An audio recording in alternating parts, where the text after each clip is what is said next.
Hello, family. How's everyone doing today? I hope everyone is doing well. Let's talk about it, family, because Tiffany gave away her suspect food boxes to the residents this past Friday. Now, see, Tiffany gave away food in those suspect food boxes. And don't get mad at me because I call them suspect, because we clearly saw a lawsuit revealed about a week ago explaining that Tiffany and Keith Price retaliated against an employee who told OSHA about how it was fat critters running all over her food pantry. Yes, with ice skates on, and they was gliding through the boxes and gliding through the food and gliding through the pantry and all that.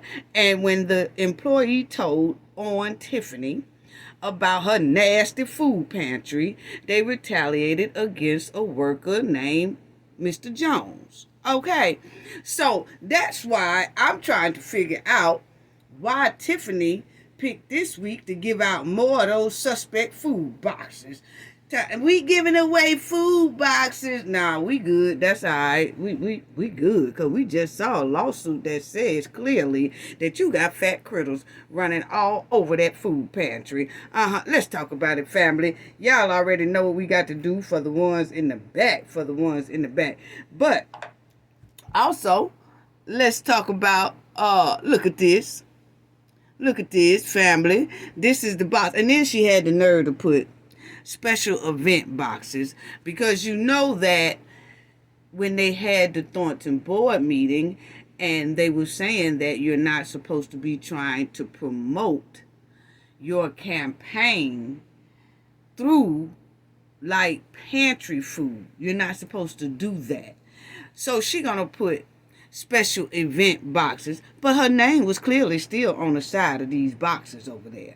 Okay, and then why do people feel like watermelon will just make us do anything? That the residents would just fall over and turn flips for a person as long as you give us a watermelon. See, this is what I'm talking about, the insults to the whole thing, okay? Watermelon. I got y'all some watermelon. And then that food box that, hey, we say suspect because we clearly seen that it's a lawsuit dropped on top Tiffany head about that nasty food pantry that have fat critters running all over it. Yeah, we'll check it out. We'll check that out too.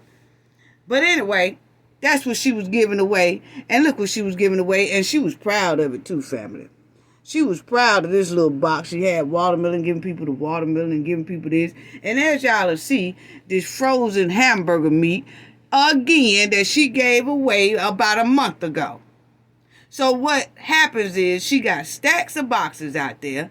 The meat unthaw. Then she'll take it back to the pantry, refreeze it. Next month or next week, bring it back out and let it sit in the hot sun and defrost. And then the ones that the people don't get, she take it back to the pantry, refreeze. That meat ain't no good. I wouldn't trust none of it. I'm sorry, that's just my opinion anyway. But anyway, we're going to talk about that restraining order too, that the judge gave her, that restraining order, and she is mad, and her lawyer talking about an appeal. What?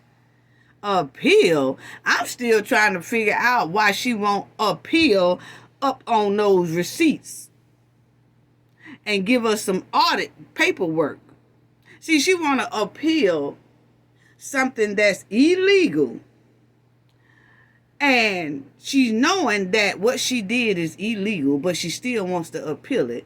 But she won't fork up the receipts and the audits. That is legal.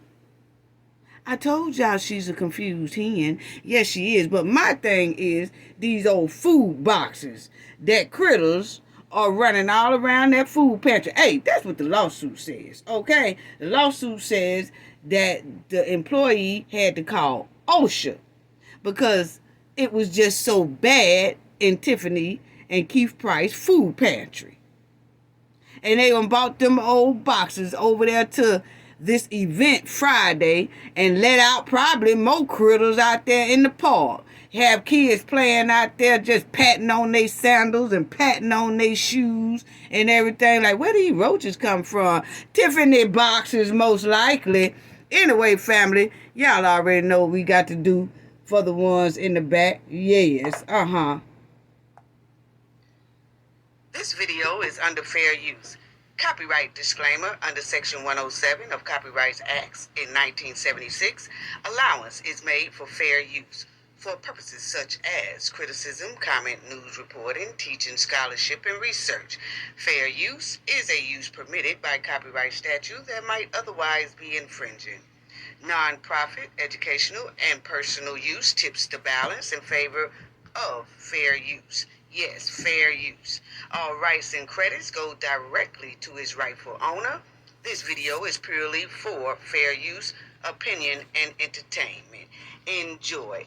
And we also want to add that everything in this video is alleged. Yes.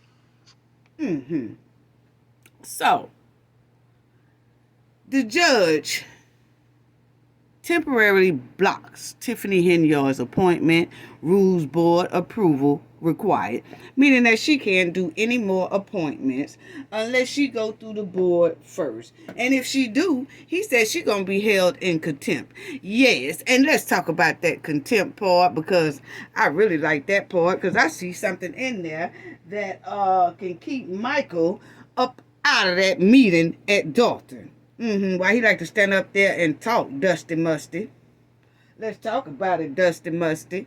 Okay, so, as y'all see, it says, in another defeat for Tiffany Henyard, Village of Dalton Mayor Pro Tem Jason House and trustees Brittany Norwood, Kiana Belcher, and Tammy Brown filed for temporary restraining order against Dalton Mayor Tiffany Henyard and her unlawful appointments to police chief, village administrator, and village attorney. See, we had already listened to Mr. Burt Odom said, yeah, they putting out a restraining order. And I said, well, that was 2 days ago, so most likely he already did that. And they did. Yeah.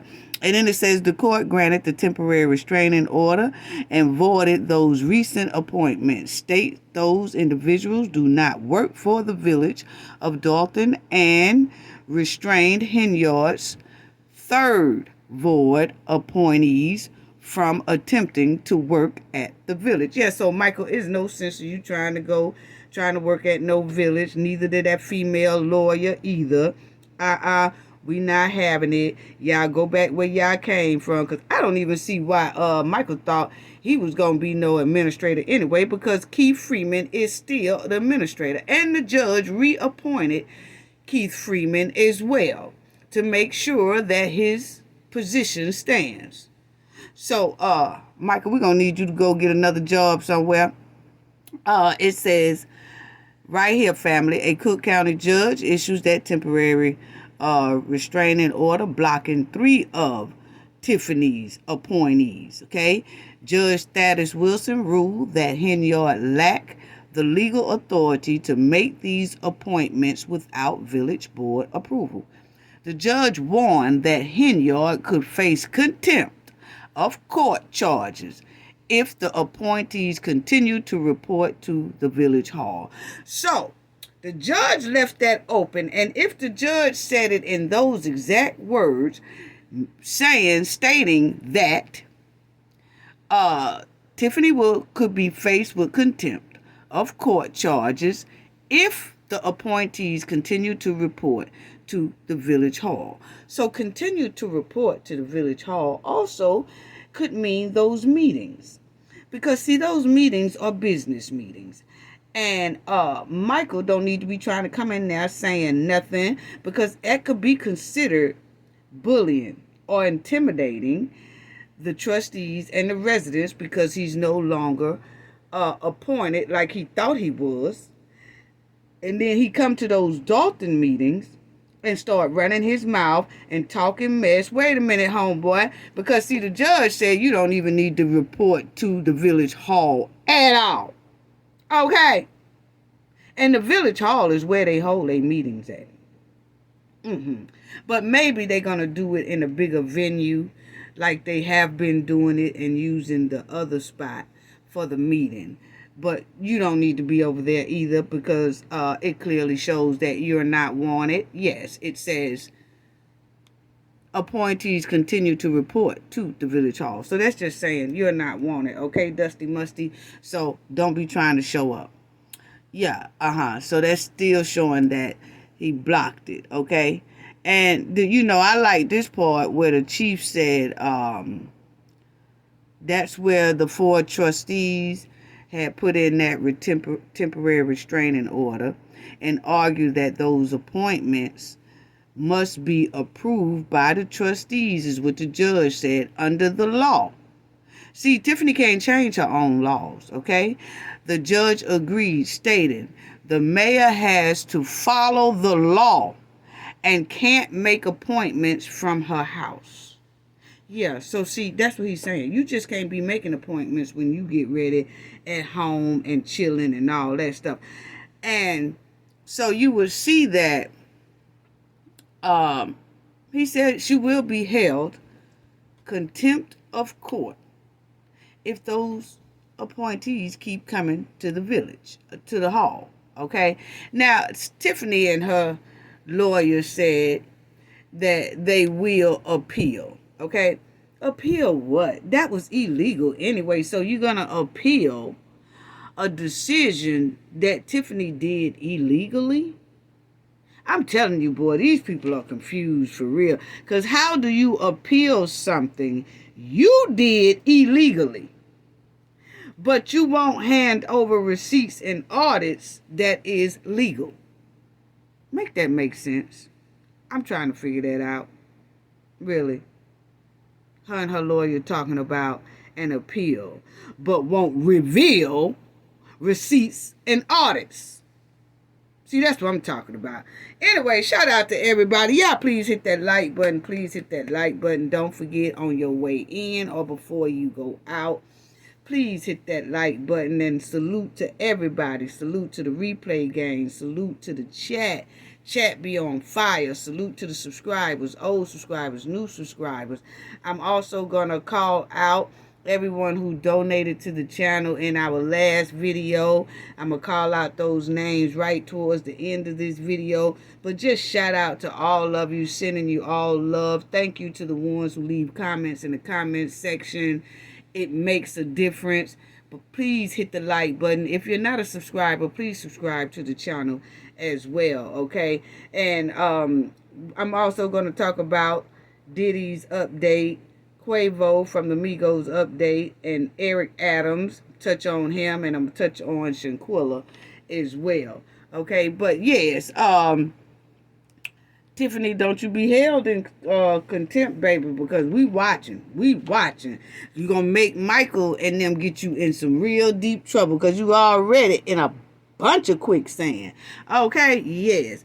Now, my thing is, I want to say this about Carmen and Keith Freeman, okay, because we already know that Keith Freeman and Carmen will have to have some type of accountability for following behind the hen when they was following behind her. But the thing is that they are helping the trustees and the residents but by cooperating and doing the right thing. Right? And when you do that, all those subpoenas that Carmen is on some subpoenas and Keith Freeman is on some subpoenas, and most likely they will get a good deal with the feds if they keep trying to do what's right. So, people always say, well, Carmen ain't innocent and Keith Freeman ain't. We know all that. But the thing is, they stepping up. Oh, well, they didn't step up until those subpoenas got stacked on their head. Yeah, you right. And we glad those subpoenas did because the feds got some act right. More than anybody else did in the state of Illinois. The governor ain't did nothing. The attorney general ain't do nothing. So this was a big step. So yes, if the subpoenas made them act right, thank you. And they did just that. And they are helping out the residents. And they're trying to do what's right. I don't care if they was made to do it or not. The point is, they are doing it. And it's helping the residents tremendously. So that's all that really counts. Seriously.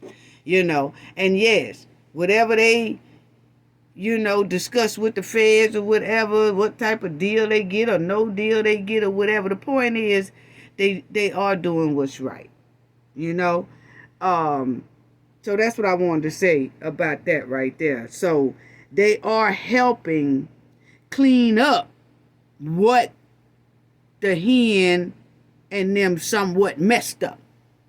Okay? Yeah, because they trying to help with the Clean House 2025 and get rid of that dirt that's in 2024. Because Tiffany have a whole lot of mud splattered all over the place for about 3 years straight. So they helping clean all that mud up. And as long as they doing that, we good. Yes. But anyway, so that's what I wanted to say about that. These TVs, y'all remember I was talking about that before, family. These here TVs that Tiffany giving out doing bingo. Where these TVs come from, Tiffany? Because, see, Tiffany haven't showed us any type of receipts to showing us where she is actually getting these TVs from. Where is she buying them from? Where are the receipts to show us how much each one of these TVs costs for this bingo giveaway gift prize? She has not shown the Thornton Township no receipts, and if she did, they ain't showed it to us, and we wants to know, where did Tiffany get these TVs from? And I asked that because I saw about 15 minutes away from Dalton, there was a continuous TV heist. Yeah, family, they was stopping the train, and then they would take the TVs and do a train heist. And boy, they would rip that train off because, see, the train is traveling through the area, freight train that has a lot of goods on it and stuff. And if it sits there and it rests, or if the conductor have to rest or something like that, it's some thugs that come along and just rip the whole car off, but they takes the TVs. Been doing this for a minute now. So it's a lot of hot TVs running around the area of Dalton and the Township. And it says that this place ain't about 15 minutes away from the hen. Okay, now not saying that she's involved in it at all. I'm just saying it's quite strange that them TVs damn near look like the same type of TVs that she be giving out. I'm not saying that that's what it is. I'm just saying that, hey, it was the article that came up and it just sparked my mind. Well, damn, them look like the same TVs that Tiffany be giving out at bingo. I'm not saying it is. I'm just saying it's a big coincidence that they had busted this heist. So, yeah, I remember that Tiffany gives away these TVs at bingo. So then it's something that popped up on our news feed, me and the team, and it showed this right here. Yes, it did, family.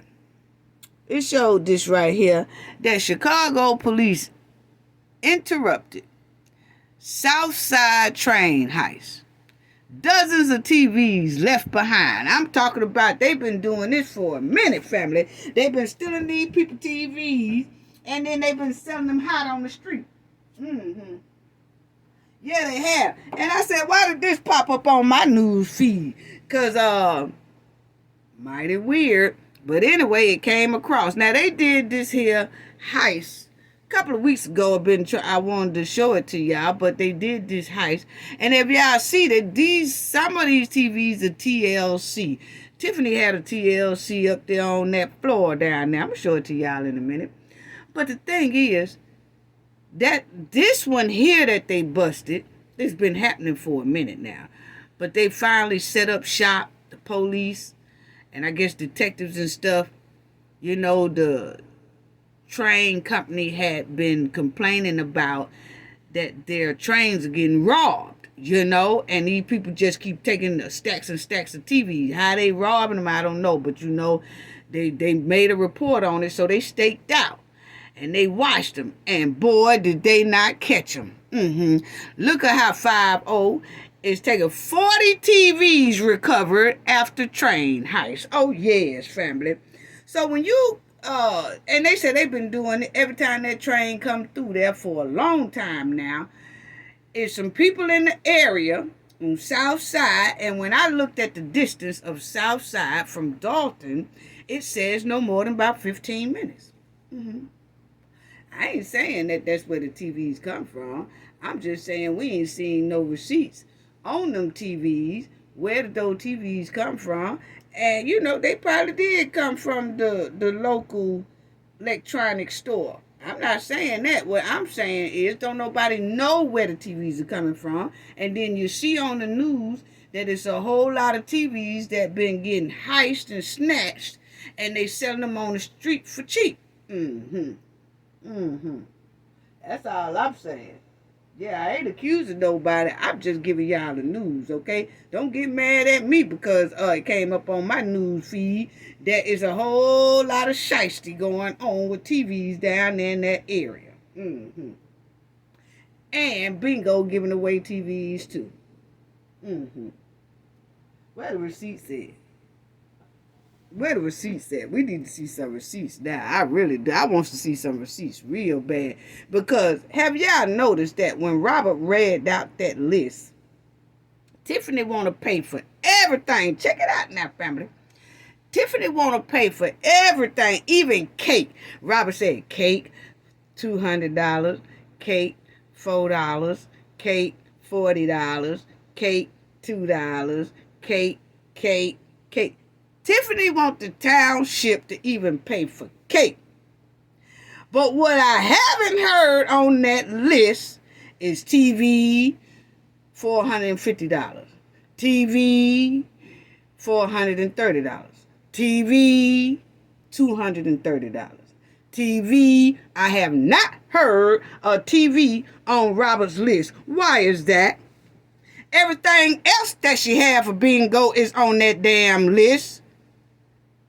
Yes. See, I pay attention to details. Everything else that Tiffany had for bingo is on that damn list that she want the township to pay for. But for some reason, I never hear TVs. And then I see this TV heist.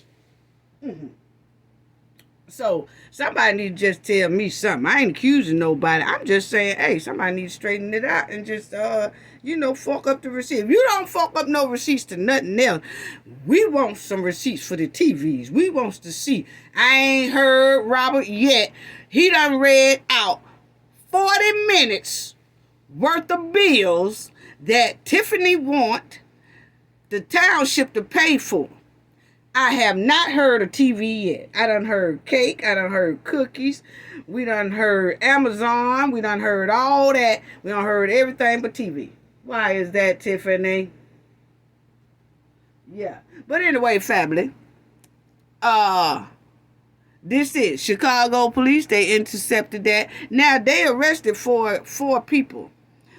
They caught 4 people. The other 4 was running. Look at this. See, this is one of the detective unmarked cars that they put all of it in there. I'm talking about they have 40 of them, family. 40 TVs, and they were 55 inches. I saw 55 inches on Tiffany's stuff. Yes, I did. I seen 55 inches on her. Not saying that is it. I'm just saying everything looks so, it's just, we just want to see some receipts. That's all. But yeah, they busted it up. And then I said, well, how far is that South Side? I had to look it up, family. Yeah, I did. And here it goes. It says that it's only 15 minutes away, 24 kilometers. See? Yeah. It's just 24 kilometers away. Yeah. So, it's not far at all. Only 15 miles. You can get there in 15 minutes or less. Yeah. So, you're going to tell me that all these TVs, see, this is just the one that the police set up shop to bust them. But they had been doing this, honey. Yes, they've been doing this. So if they get 40 TVs every hit. And they've been hitting these trained people damn near every week. Can you imagine how many TVs that's been out there in the area? I'm just asking. Yeah, I'm just asking. Then, and another thing. You got here, I wanted to bring this up. This happened a while back, but I just wanted to say this for a reason. Because what I was saying about I don't trust that Terry Young police officer. I'm sorry, that bootleg looking Jermaine Dupree. I don't trust him at all. Okay, that's just my opinion. Okay, I don't trust him. But anyway, in 2023 last year, Tiffany Township workers was supposed to been cutting grass. Now, she always say that it's the youth that cuts the grass and the youth can't pass a drug test. But it's actually the grown folks, okay? And that's another thing that Tiffany put everything on the youth. That's trifling. Trifling old backyard hen, okay? But anyway, these are some adult workers at the township who was supposed to have been cutting grass, but instead of cutting grass, they was in their truck smoking on the grass, okay? Yes, and they had some more little stuff that was enough to distribute, okay? Now, you see the truck say Township. Township. So Tiffany employees was supposed to have been cutting grass, but they were smoking on that grass, okay? And then the police of South Harlan or whatever, and that's what I was saying about I don't too much trust them either. Well, some of them. From what I see, like I said, when they got ready to jump on Mr. Paul, and them Tiffany goons did them threats to Mr. Paul's wife and the other ladies, those police officers didn't take one report down for threats. No, they didn't. They just walked them people to the car and left them to go on their own. Did not make one report. They could make reports at the scene, but they didn't, okay? So I don't trust them. It's given they part of the goon squad. That's just my opinion, okay? I'm sorry. I call it like I see it. Now, they also came and they busted these workers of Tiffany's smoking, okay? And as y'all see it says up here at the top, it was in 2023. May 25th, 2023. Round about 2 o'clock, okay, in the afternoon, they caught them. That's the body cam. Caught them smoking and everything, okay? Now, when they caught them smoking, that's one of the workers down there on the ground right here. Why he ain't got no township shirt, t-shirt, uniform on that says Township? So this how Tiffany sends out her workers that works and ride around in company trucks. They just get up and wear their club clothes, okay? They don't have to put on a Township t-shirt, okay? What is this? What do he have on? I do not know. Not professional at all, okay? Now, they all riding in the Township vehicle. Why they don't have a Township shirt on? They just get up and put on just their regular gear, and that's what they work around in the Township on, okay? Now, he gets arrested because the rest of the employees and everything say, oh, that ain't ours, it's all his. So he's the one that basically get arrested and, have to be held accountable. Well, as y'all see, family, he had enough to distribute, okay? Yes, he did. He had a whole lot, and a pow somewhere around them as well. But the thing is, when that boy was on the ground, he kept saying, call my supervisor Terry, call my supervisor Terry. So they did call Mr. Young, and the officer who was at the scene knows Terry Young as well. So this was their conversation. You can hear it when I was watching it. I'm just not playing that part, but it was doing the wording part along with it. But you will see Terry Young said, what happened? They my employees, But I'm not trying to tell my boss what's going on. He talking about Tiffany. He not trying to tell Tiffany what's going on. Actually, he don't want to tell Tiffany that they done got busted. Tiffany know what's going on most likely because we see how her goon squad is. And we also see how all these missing receipts and they don't do stuff properly and all that. Then we also heard Tiffany tried to put on it was the youth that's full of that mess grass. When actually it's the adults. Her and Stan, Crunchy Munch Stan, was sitting up there telling us at a board meeting that, oh, the youth, the youth just, they can't pass the drug test. They just can't pass one. So it's just hard for us to find the youth to work for us. And then the residents said, well, what youth y'all picking? Because my son or my grandson or whatever's in good condition to pass one and work. That's not what it was. See how they lied in our face? This right here came out and showed they lied clean in our face. Tiffany and Crunchy Munch Stan. That old mud wildin' hen and Crunchy Munch Stan lied to us.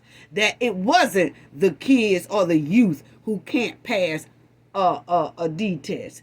It's the adults. It clearly says it right here. So, Mr. Young didn't want to tell his boss that old boy got busted. That's all that was.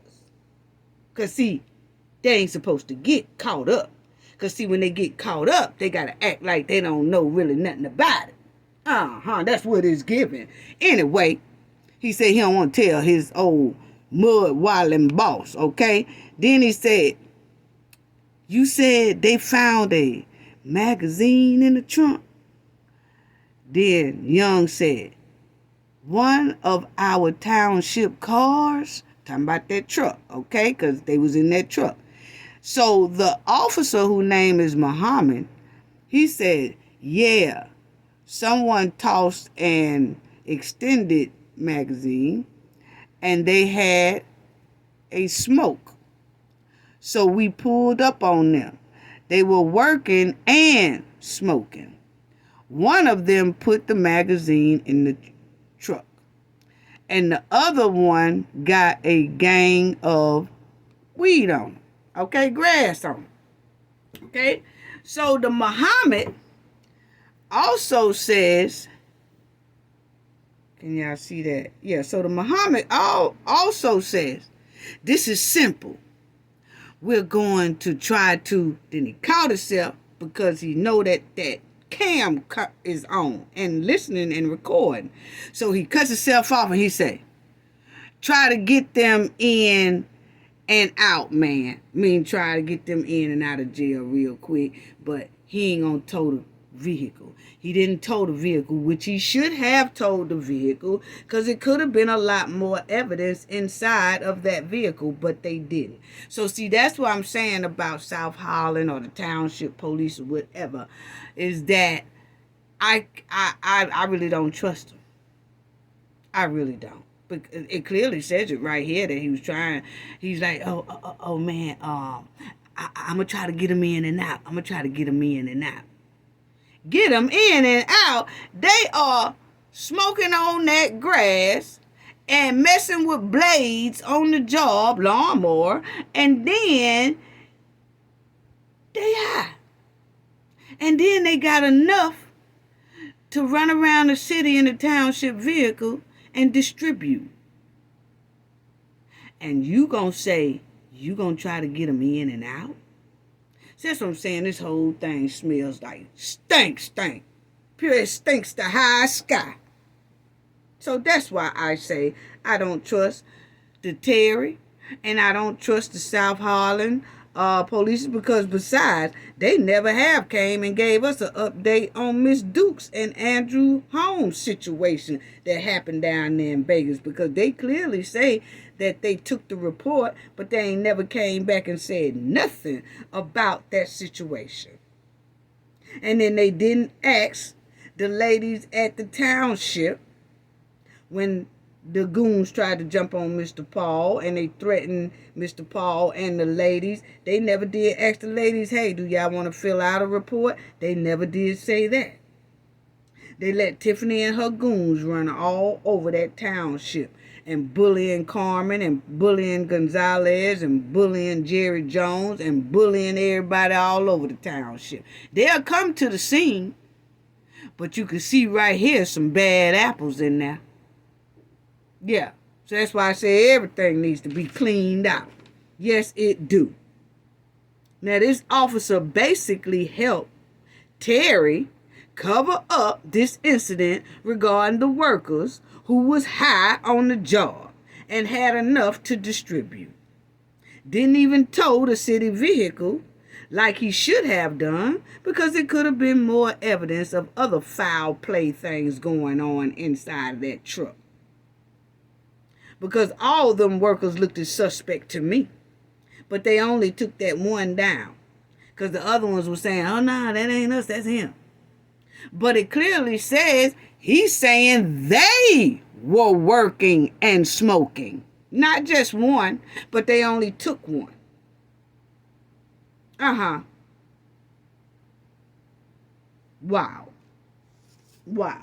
So that's why I wanted to show y'all on that. That's why I said they can't be trusted. Now, for Tiffany Food Pantry, that suspect boxes that she was giving away this past Friday, I'm not finna play that, family. No, I'm not. It's the same old thing. I'm the best. I do this. I feed my people. It was a campaign run that she was using the food pantry food for a campaign run. She was using it, you know. Yeah, that's all it was. It was a campaign speech. Like she always do. She's the best. The best at stinking the joint up. That's what it is. Just stinking up the joint. But anyway, it says here, the food giveaway appears to be conducted by Thornton Township workers who talking about that nasty food pantry, okay? Who handed out boxes containing turkey, yams, greens, and other items.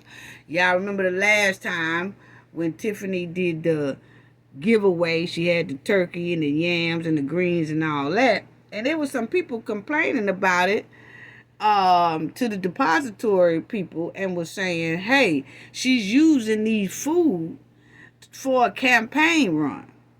Well, they said that they went and looked and Tiffany did have it separated, but Tiffany was just getting over on them. Tiffany and them, her and her goons know how to get over.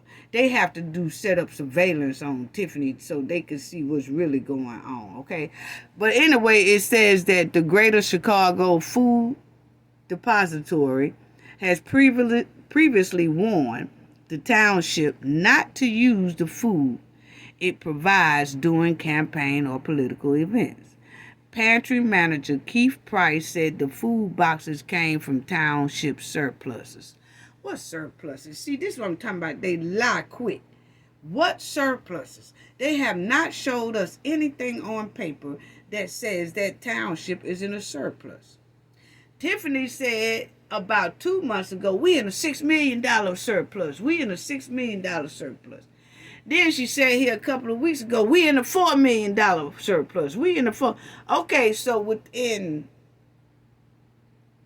a month, you went through $2 million? Because if so, that furthermore tells us that township is in a world of trouble for its finances. Or you just throwing numbers out of your head and forget what number that you telling us. It's either or, and neither one of them is good. Okay, neither one of them are good at all. So, Keith needs to stop lying. Keith, where is the surplus receipts?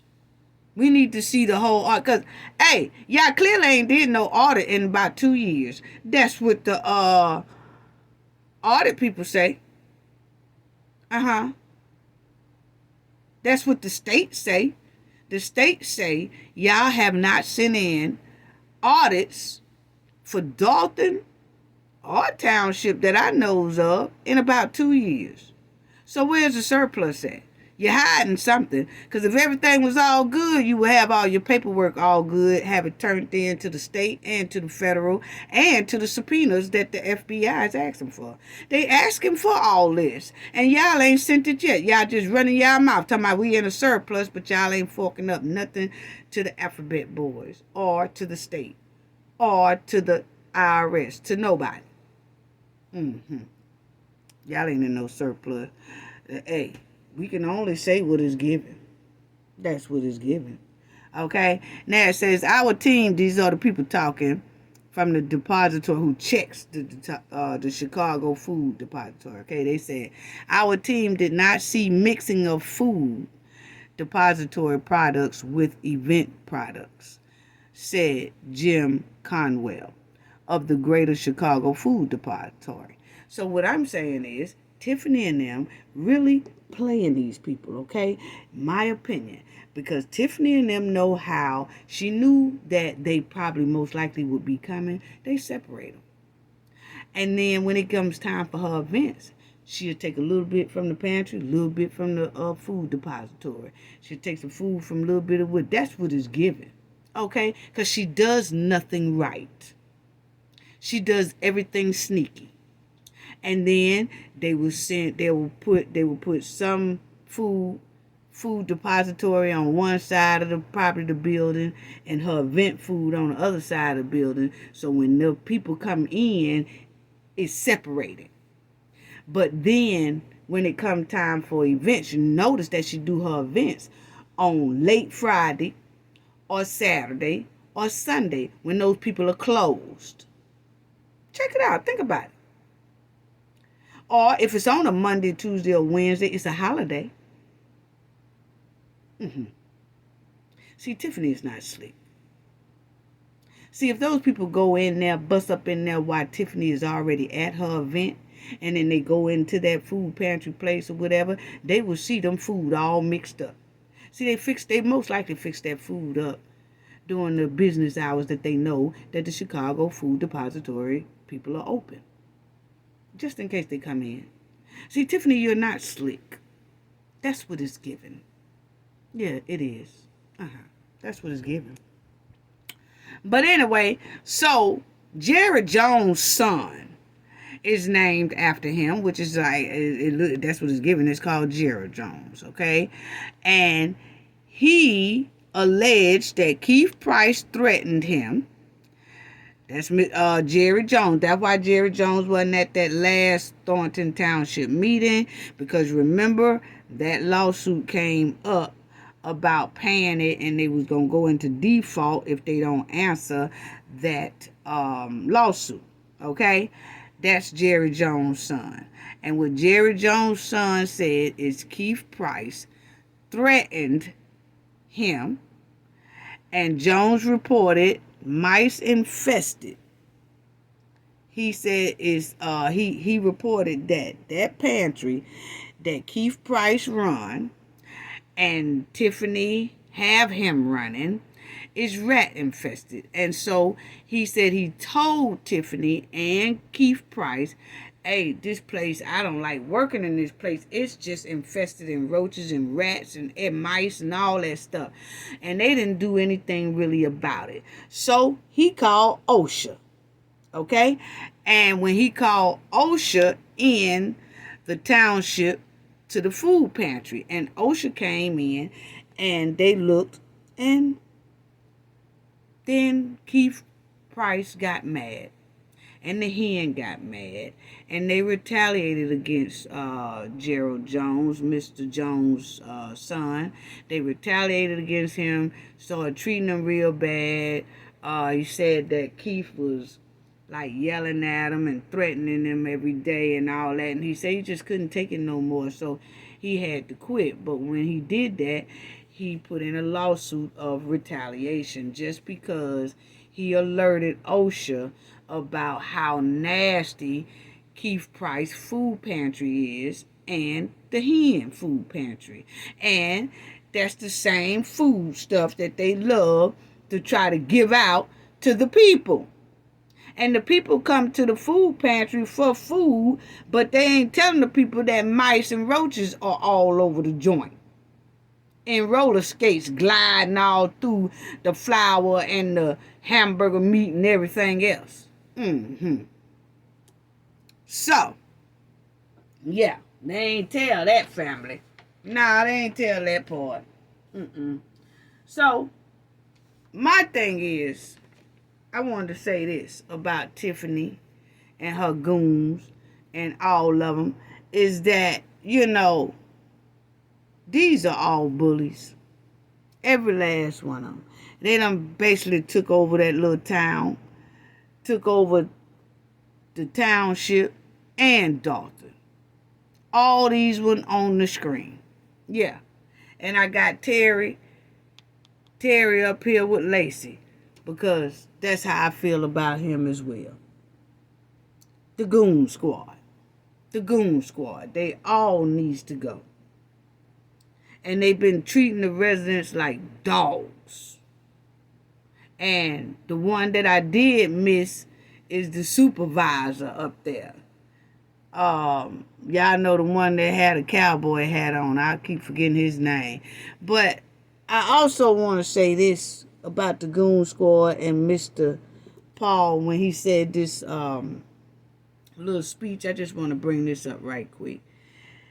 And, they were saying, it's like he referred Tiffany to like how you have to pet a dog and an elephant or whatever.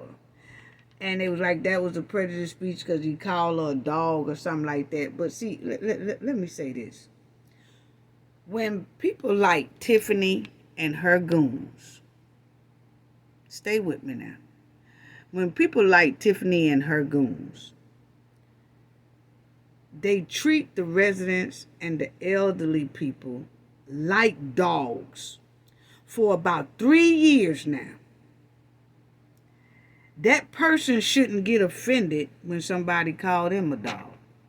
Now, Tiffany and her goon treat the residents like they less than human. Yeah. Kamal, Lacey, Michael Smith, Keith Price, the whole Goon Squad. They fire people, retaliate against people. All type of lawsuits stacked on the village and the township because of these goons here. Okay? And this one here, Raggedy Ann, she just a follower. Yeah, she ain't got no position, but she damn sure want one. She working on one just like Michael was working on one. But she ain't getting in there. And she don't like Carmen when her real, if that's the case, that's just a lie. She just saying that, well, Carmen stopped me from getting my business license. And what? Carmen don't stop business license. Tiffany do. Tiffany gives the orders. So that just let me know she was full of crap when she said that. She made up a lie to keep from just saying, oh, I'm one of the Goon Squads. And I mess with Carmen because Tiffany can't put her hands on Carmen, but I can, so I do it for Tiffany. That's basically what it's given. We're not dumb.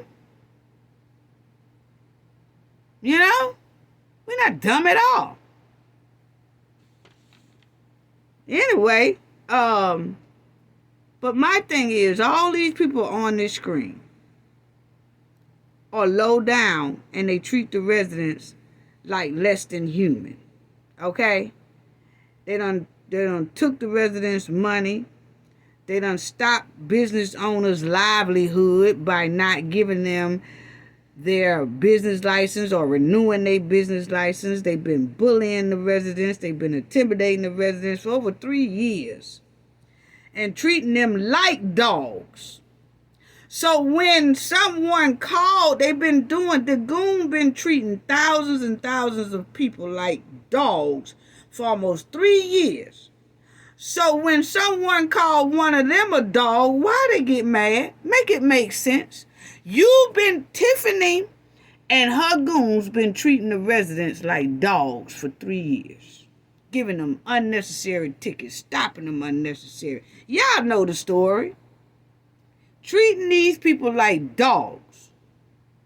And when someone call them a dog, they get mad. What? If someone treats you like a dog, family, for 3 years, treating you like a dog, just dogging you out, and you jump up and say you ain't nothing but a dog, why should you get mad when you know you really been treating them people like a dog? Wow. I just don't get it.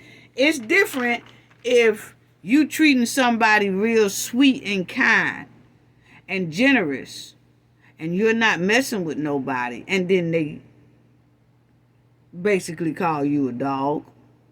Then you be like, where that come from? Yeah, now you got a reason to act up. But if you've been dogging that person and treating that person like a dog and less than human, and taking their money from them and just putting them in hardship, and you just been dogging them people and dogging that person and dogging that person, and then that person jump up and say, damn, you a dog. You have no right to get mad.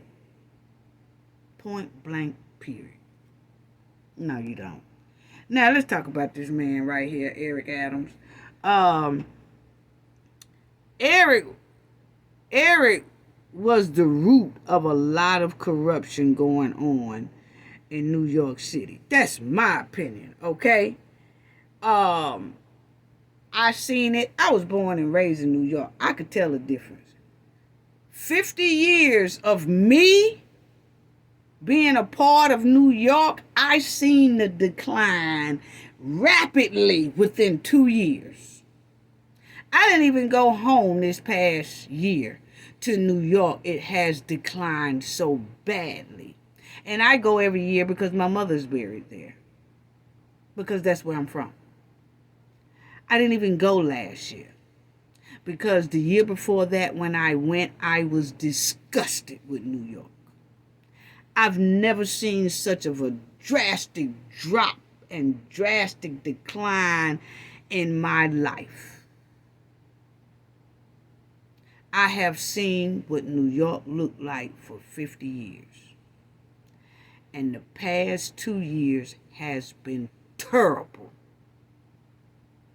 Yes, it has. And I say it's him and that governor. It's not him by itself.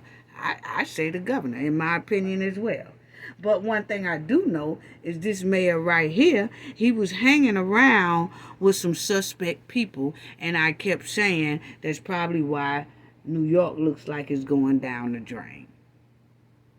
Okay? Because he was hanging around people like that Bishop Whitehead. Y'all remember I did a video on this man. Okay? Yeah.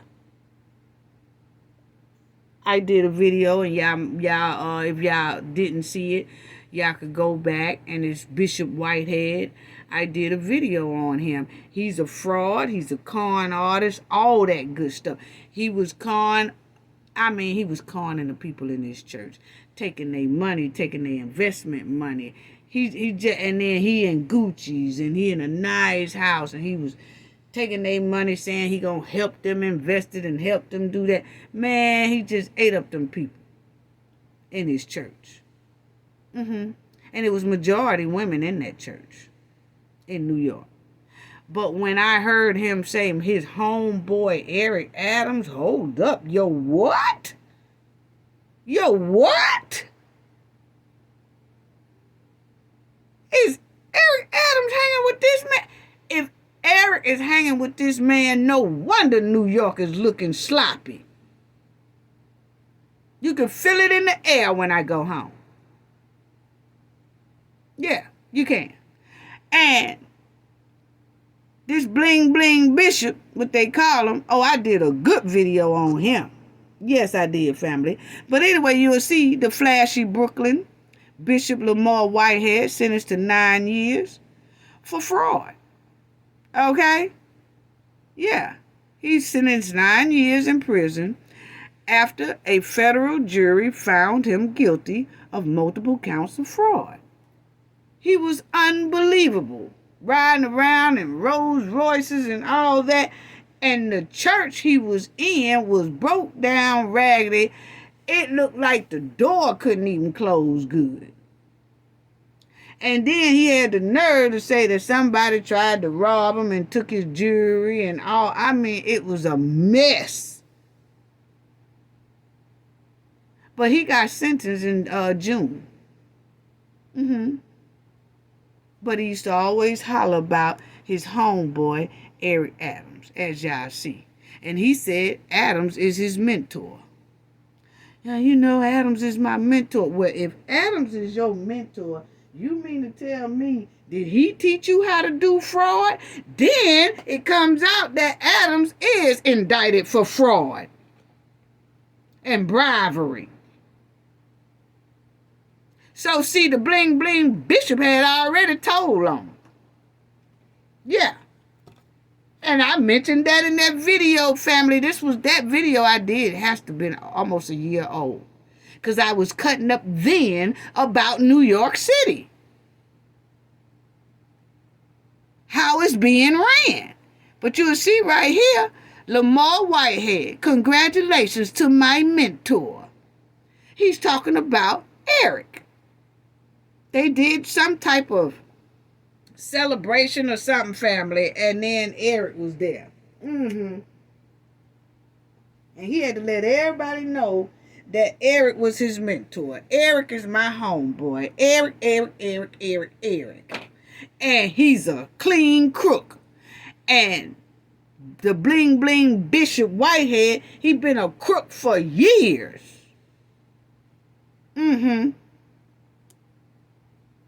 There we go. That's his homeboy. I knew something was wrong then. Yeah, I knew something was wrong then. I said, is this why New York is looking the way it's looking? Is this why New York looking like it's being ran by itself? No structure. No guidance. Nobody cares. Shit, New York was already, they say if you can make it there, you can make it anywhere. But my thing is, it was worse. And I didn't even think it can get worse.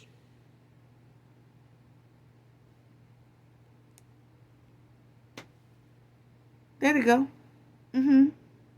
That was his homeboy. So at the time, I was saying then, if this is his homeboy, what is he really doing? It explained a lot. Yeah, it explained a lot. This before he even got indicted. This is before the mayor, Eric, got indicted. You see right there, the mayor and the con man. The mayor and the con man.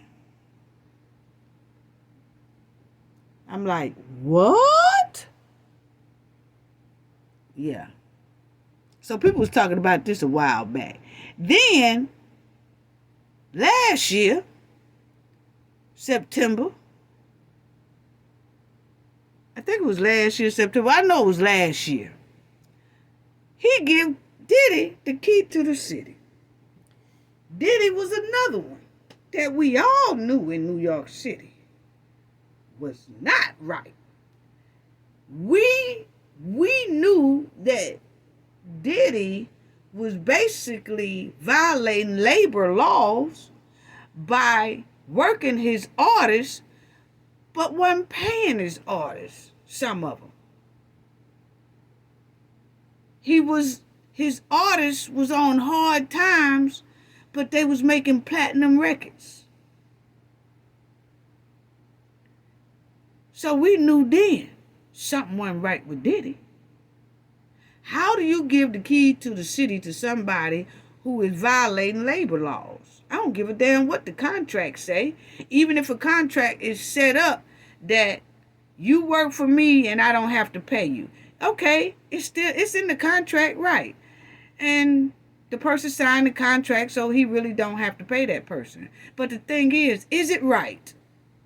No. It's not right to write up a contract like that. That's violating labor laws. But you put it in a contract so that you can't be held accountable for not paying these people. What? And he gave a key to the city. I said, no wonder New York has gone downhill. I said that then. I talked about him giving the key to the city to Diddy a year ago. Judgment is terrible. But as you see, the title say he gives the key to Diddy a year ago. Now they are both charged with crimes this month. Yeah. So he was suspect all over the place, family. I'm sorry. That's just what I feel about him. Never did. He done stunk up the joint over there in New York, in my opinion. You know? And then he accepted on his counts of bribery and money and all that. He got all kind of counts. You see, it says, what's in the 5 counts? Indictment against New York City Mayor Eric Adams. They just indicted him. It didn't surprise me at all. It didn't. He got bribery and fraud charges for Friday. What did his homeboy Bling Bling Bishop have? Fraud charges. And he's doing 9 years for it. And here you got him, fraud charges. Then his other homeboy Diddy, what he got? A whole bunch of charges. What the mayor got? A whole bunch of charges. Boy, we got to do better. Yeah, we got to do better. And then you'll see here what he was doing.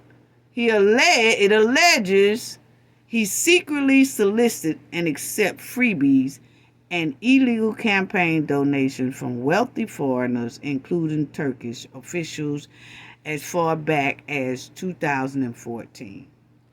Okay? In exchange, he pressured the fire department of New York City to approve the opening of a new Turkish building in the city without a fire inspection. The indictment states, in addition, his campaign used those illegal campaign donations to steal public funds through New York City's matching funds, according to the indictment, meaning that he was doing, if you donate me $5, the city will put in 10. The city will match your donation. So if you donate me $20, then the city will donate $40. What? Boy, I tell you.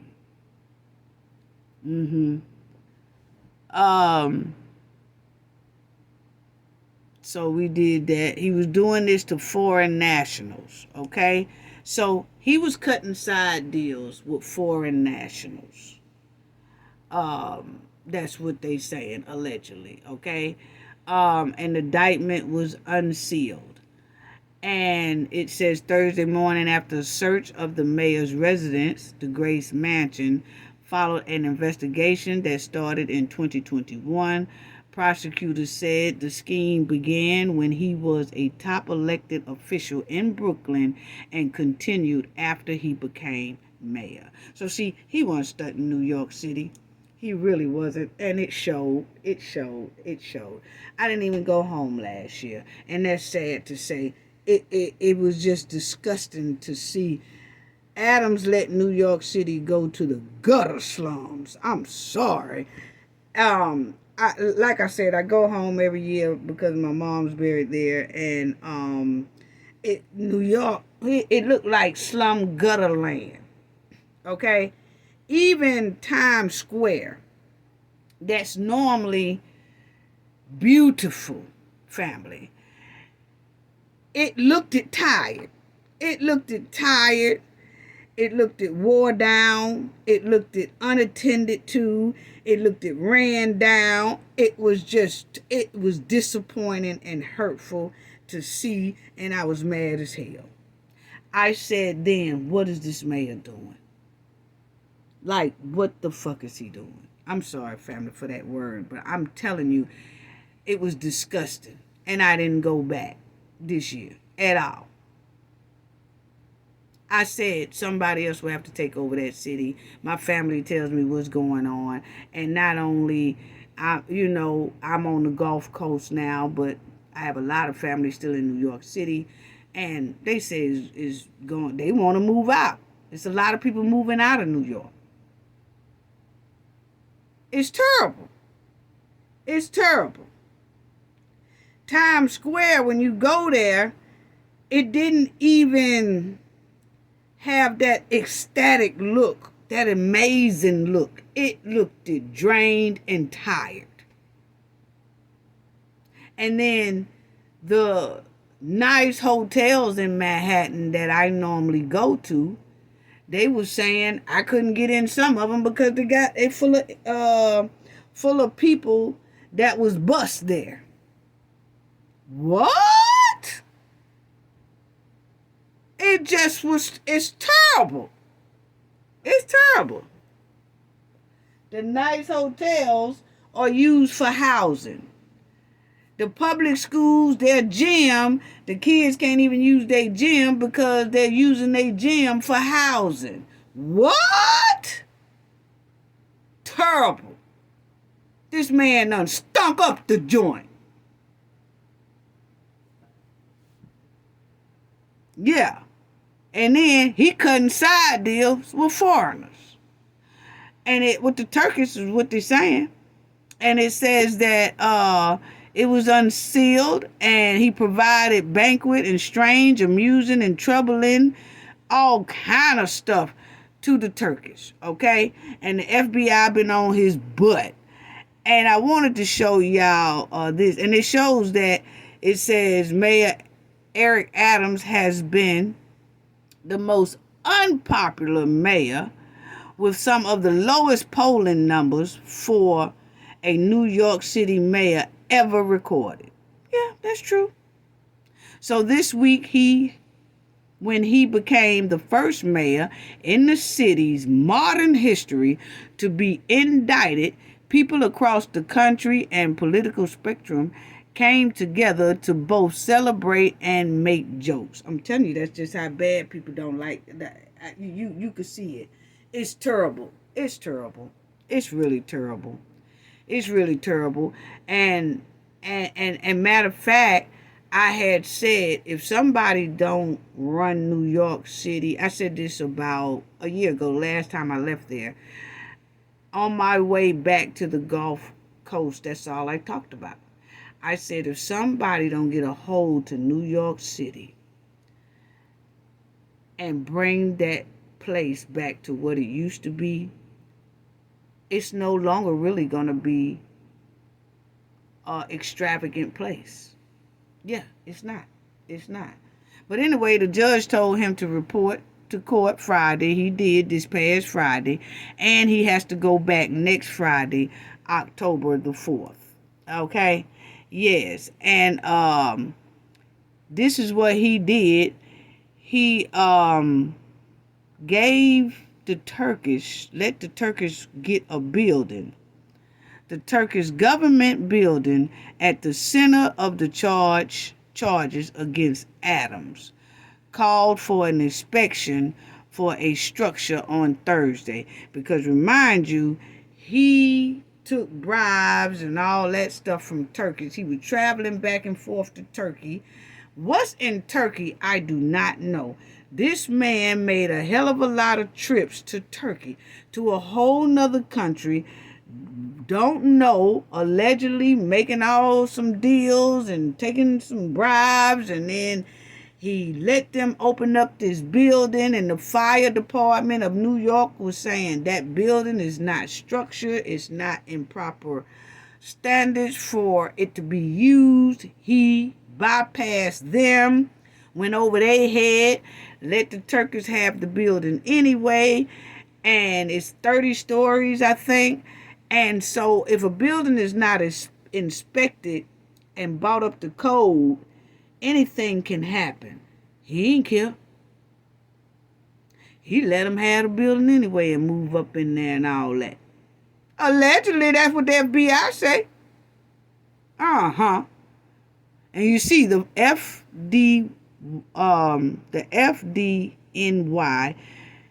fire department rather, and Department of Buildings should do an immediate inspection of the Turkish building.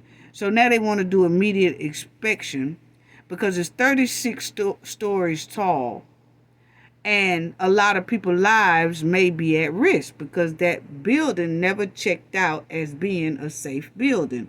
The fire department said it wasn't.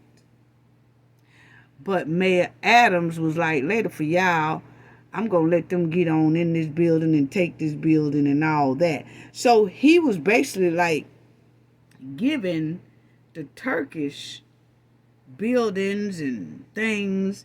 But what about the New Yorkers? You know how many homeless native New Yorkers it is? If you're going to give anything or put some people in a building, it should have been them. He was not studying New York City. He was making his own pockets rich. That's what it was given. I said it years ago when he got in there that the beautification of New York City was gone down the drain. The growth of New York City looked like it was leaving every day.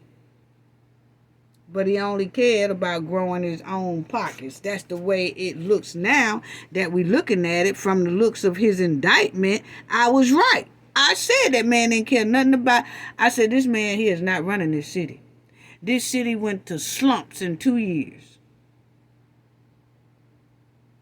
It went to doo-doo in 2 years. It fell in quicksand in 2 years. You can clearly see it. You can clearly see the rapid decline in New York City. If you from New York City and you be in New York City, you can see a rapid decline so quickly. So quickly. And like I said, it's not all his fault. I say that governor too. My opinion. He has jacked up the city so bad. Basically destroyed the city, in my opinion, within 2 years. And it's given that he did it on purpose. I'm sorry. That's just my opinion. And whatever his sentence is, if he's found guilty or whatever, I hope he get his max, along with his homeboy Diddy and along with his homeboy Bishop Whitehead. Because this is so unacceptable. And like I said, it's allegedly now, but them feds is on top of it.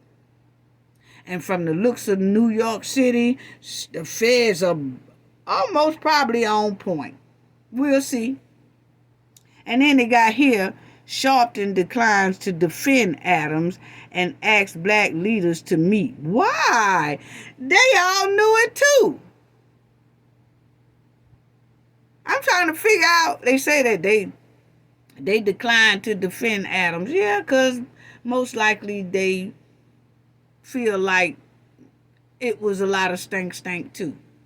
And then the other thing is they said, and they asked for black leaders to meet. For what? Meet for what? Y'all walk around New York City more than I do. I goes there for about 2 weeks every year. And I seen how it looked jacked up. So I know they seen how jacked up it is. They walking around there every day. And now y'all want to meet? Meet for what? You ask me, it might be part of the problem because now y'all want to meet that the FBI done caught the stank. Why wasn't nobody meeting 2 years ago when you saw New York falling in that quicksand? That's what I'm trying to figure out. But anyway, I ain't gonna stay on that because I'm going too personal with it. But anyway, it's gonna take a decade to fix that.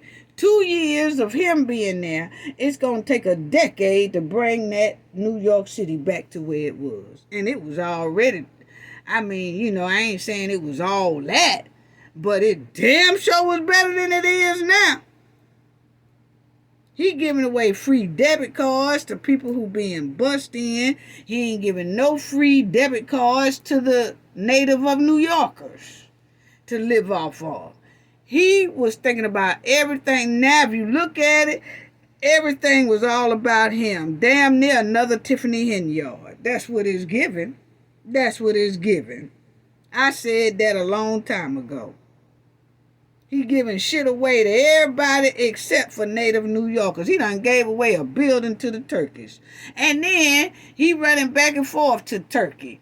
Running back. What is in Turkey so bad? See, that right there is kind of alarming when you're working with another country without the United States knowing what the hell you doing. You secretly running back and forth to another country, and then you running a city, and then you giving that other country buildings and stuff like that from that city. It's almost like you selling New York out. You selling it to another country undercover. That's what it's giving. I'm sorry.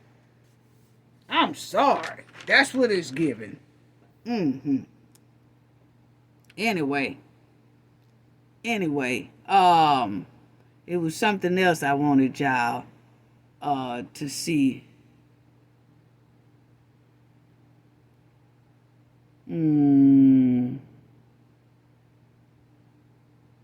Oh, he gonna say he says Adams comment that he is being targeted by the Biden administration because he criticized over the migrants crisis.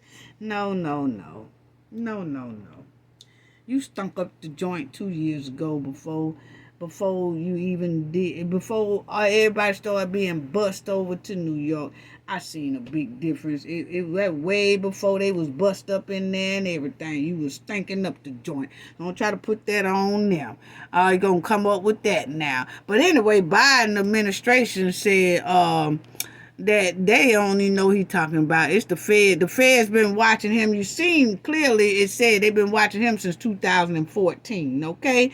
Way before Biden was president. So he could stop that. Now he trying to come up with excuses why he done stunk up New York City. Okay, point blank period. Now this right here, it says, the segment below echoes the mindset that we have seen with other foreign nationals who have tried to curry favors with American municipal officials. Their hope is to gain leverage over these lower level officials who may eventually rise in national politics. So meaning that other countries will try to get close to these lower governors, like the governors, the mayors and stuff. They'll try to get close to them, hoping that one day they can become president, and then they will have a leverage over our president because they have been so tight with them and been getting favors from them, and they've been bribing each other and things like that. That's dangerous. That's dangerous.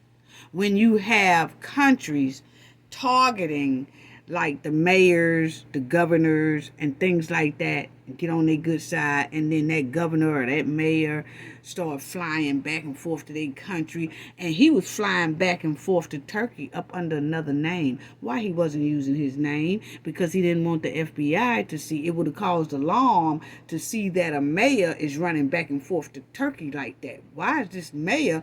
It would have caused alarm to Homeland Security. So he was flying back and forth up on another name. That's what it says here, family. Let me show you. That's the building that he let the Turkish get, but it didn't pass inspection for people to be in it. Okay, yes, that's the building. Okay, nice looking building, but they said it wasn't, like structured.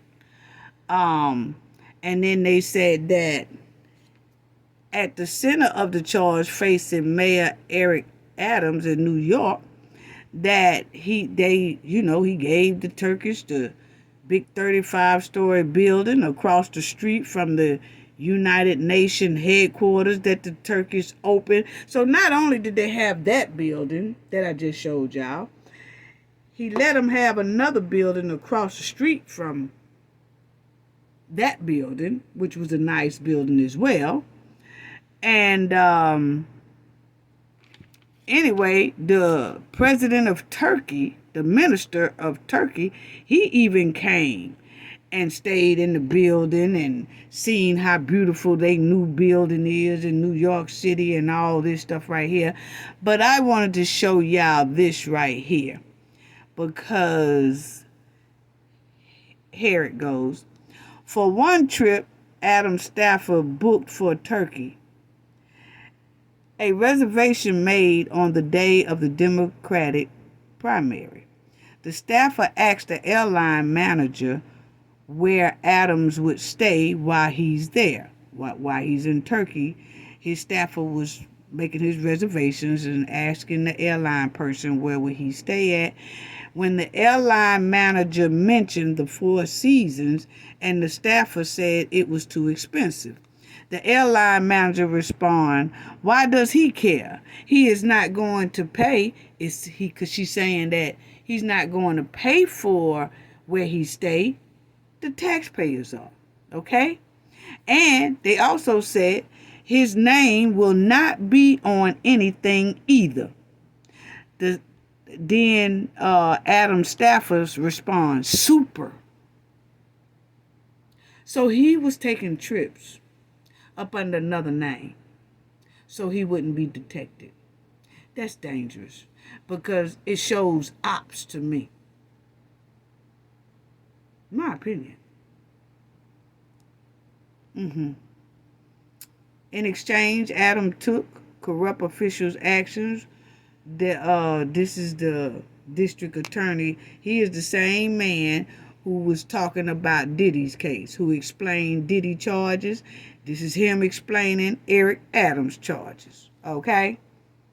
And it says that the expert on the fire department to approve Turkey's new high-rise midtown. Oh, they all over him, family.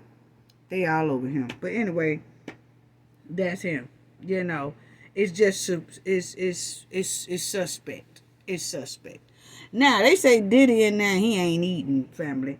They said Diddy refused to eat anything up out of that jail because he paranoid and he thinks somebody gonna try to do something to his food to make him basically go to an early demise, or either he just don't like the food because he used to luxury food. Either way it go, they said he's not trusting the food and he don't want to eat that jail food, okay?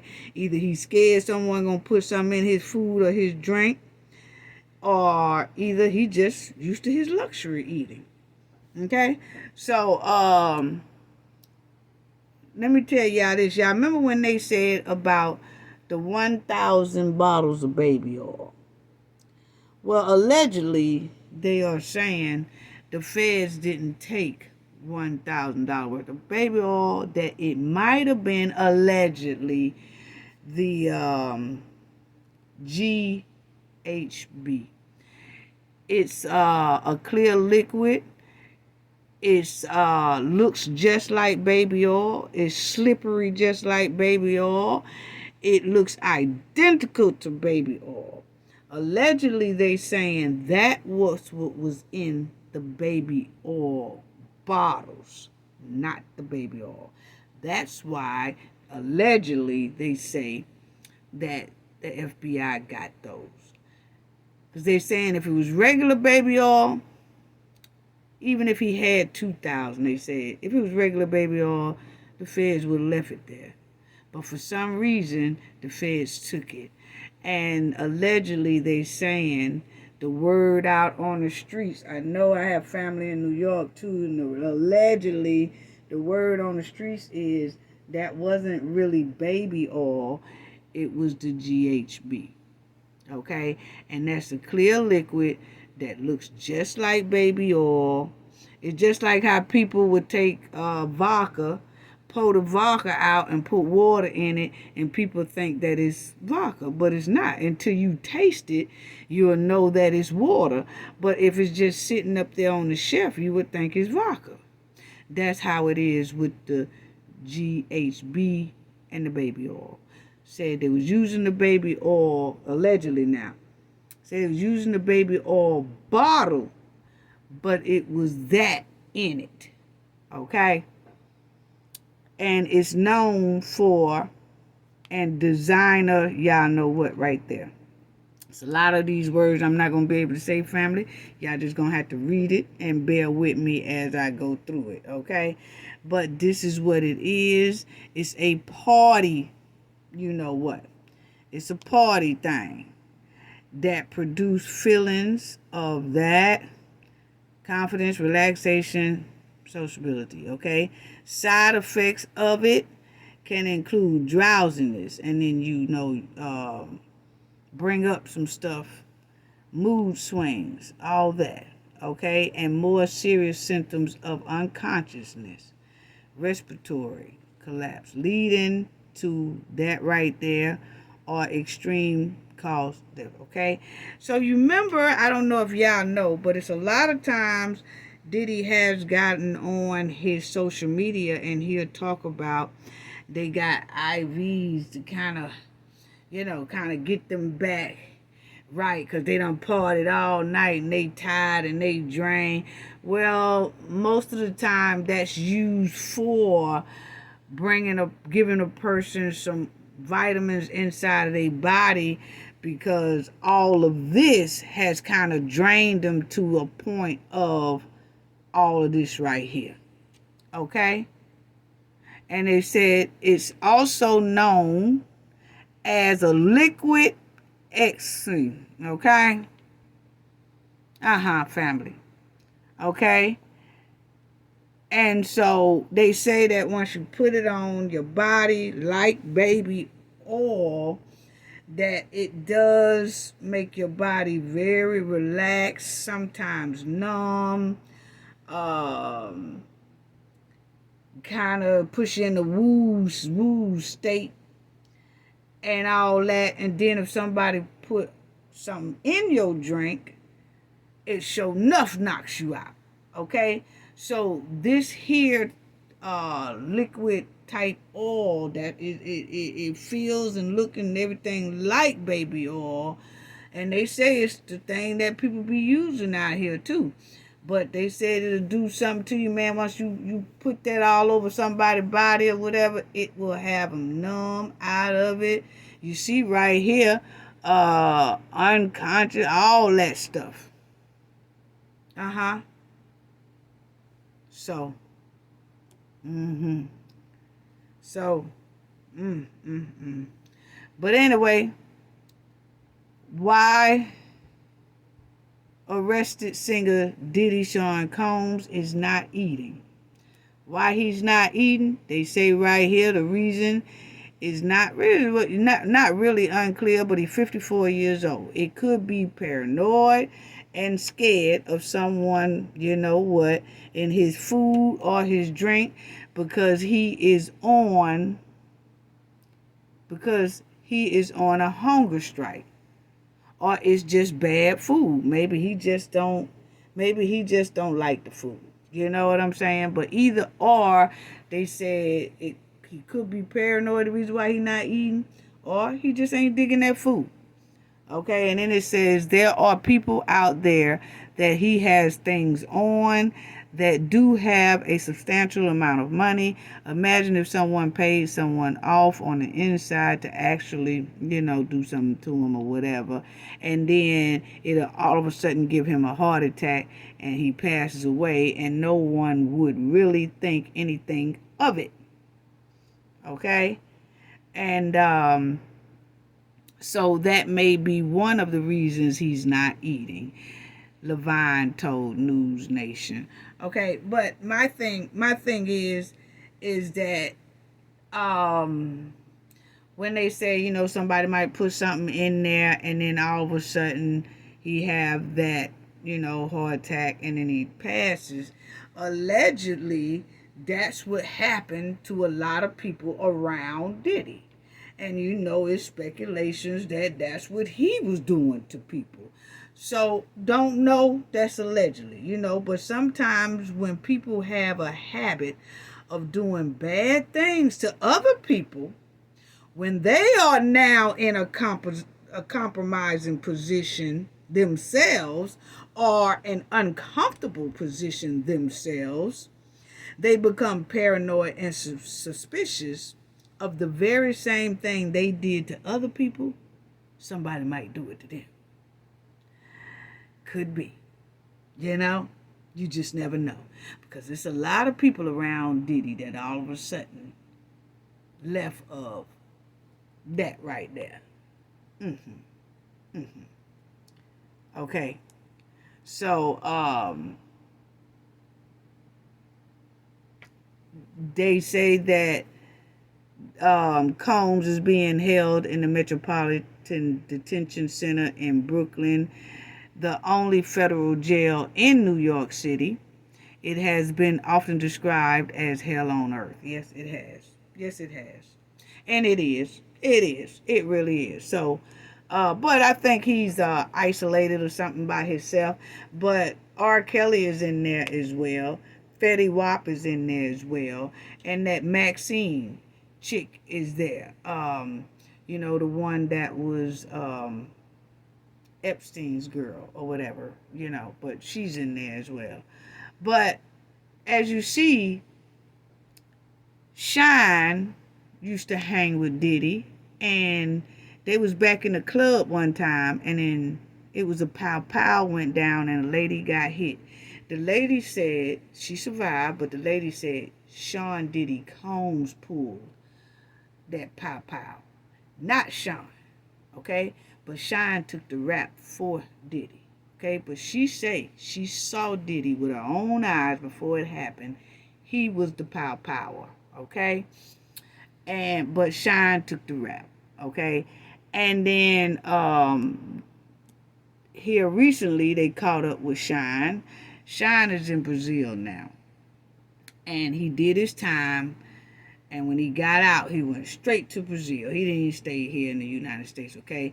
But they caught up with him and he did an interview. But he did say, Shine says, Sean Diddy Combs destroyed my life over nightclub pow.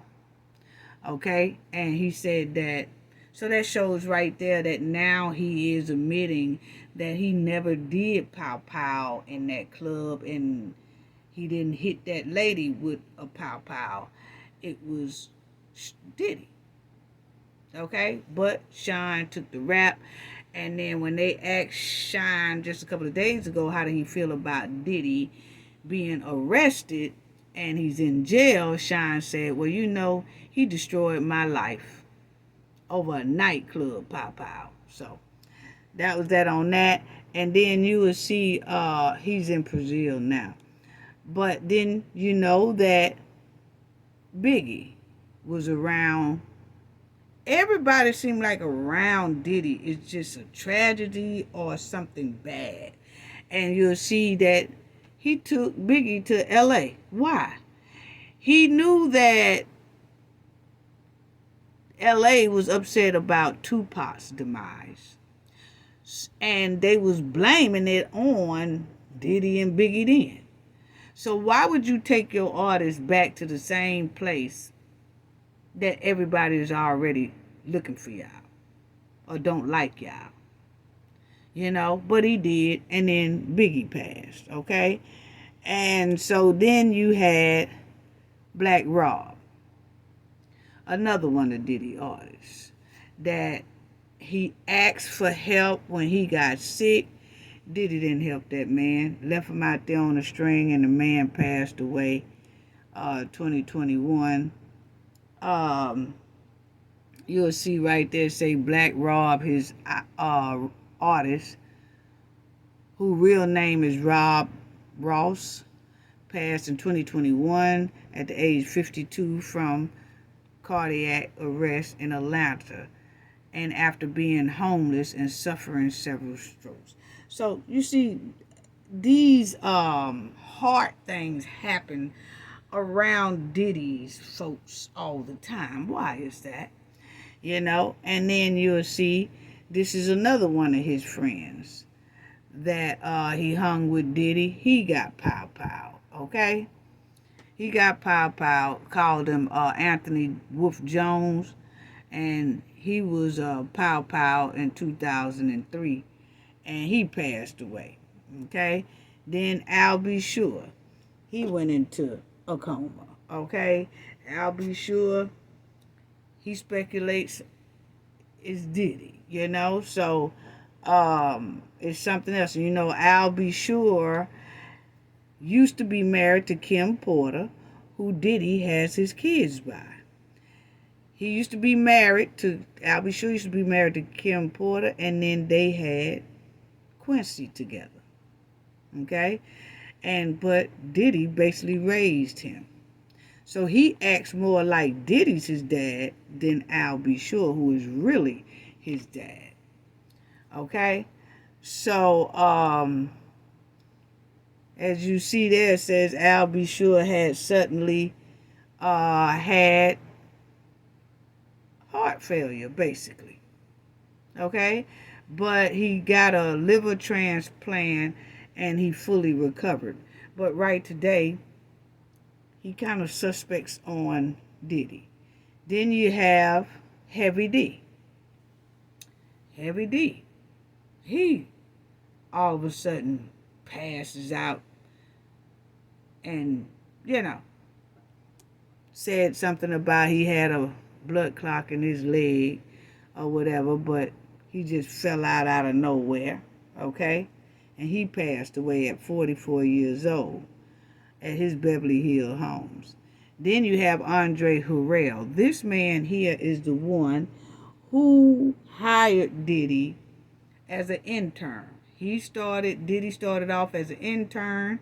This man here, Andre Harrell, he ran Uptown Records, okay? That's where Diddy was an intern.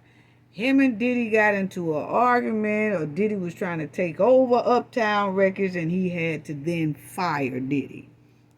Okay, you'll see, yes, Andre Harrell fired Diddy. Okay, Combs from Uptown Records in 1993.